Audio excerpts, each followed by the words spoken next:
Bernard de Montréal, vous savez qu'il y a eu un grand seuil qui s'appelait aussi Bernard de Clairvaux, les Templiers, et tous ces seuls qui étaient réunis dans un ordre top secret, qui avaient des petites rencontres à l'ombre des pyramides ou au Tibet.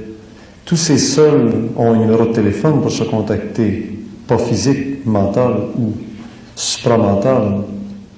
Les seuls se connaissent en dehors de la matière parce qu'ils doivent travailler ensemble. Sur le plan matériel, les seuls peuvent être totalement, diamétralement opposés au niveau de la fonction sociale, mais sur le plan, au niveau de l'éthérique, les seuls se connaissent tous.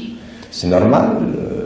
Mais ces ordres ésotériques, les ordres ésotériques sont simplement des tableaux de fond pour permettre qu'une certaine sorte de connaissance soit diffusée à la masse pour maintenir un certain niveau de conscience dans la masse et aussi pour maintenir une tension entre l'Église et l'état psychique de la collectivité subconsciente de la race.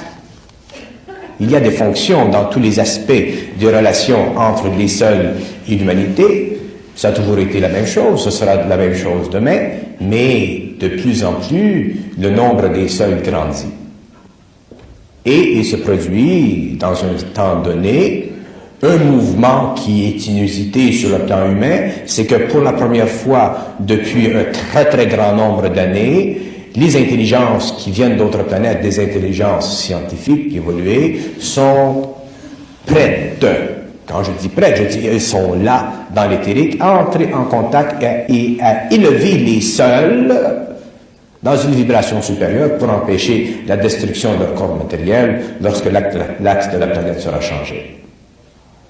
Alors, c'est normal que ces seuls puissent avoir accès à ces transports d'énergie parce qu'ils sont de la même vibration. C'est le fait qu'ils ont la même vibration qui permet l'aspiration dans ces systèmes. Ce n'est pas parce qu'ils ont un corps de désir particulier. C'est à cela dont on faisait allusion dans l'Évangile de Saint Matthieu, chapitre 24, quand on disait « Une sera prise à côté de l'autre qui sera laissée. » Effectivement, oui.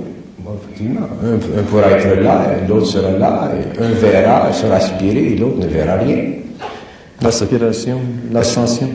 L'ascension, ce que vous appelez l'ascension, c'est l'aspiration magnétique d'un corps matériel, d'un corps vital, d'un corps mental, d'un corps émotionnel, dans cette énergie, dans cette sphère que vous appelez vous des ovnis, mais les ovnis ce ne sont pas des transports tels que nous le concevons. Nous aimons nous imaginer que dans les ovnis il y a des computers, puis il y a des petites télévisions, parce que nous pensons en termes d'ovnis ou de transport avancé au niveau de notre science. Mais ça, c'est la perception astrale de ces transports d'énergie. Si nous changeons le taux vibratoire, nous voyons que ces systèmes d'énergie-là ne sont pas cela. Il n'y a pas de télévision, il n'y a pas de système électronique. Ça ne fonctionne pas comme ça, c'est trop primitif. Mais si nous descendons en vibration, mais là, nous voyons les télévisions. C'est comme le rêve.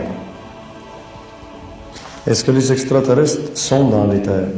Ils sont dans les terres, ils se déplacent dans les terres.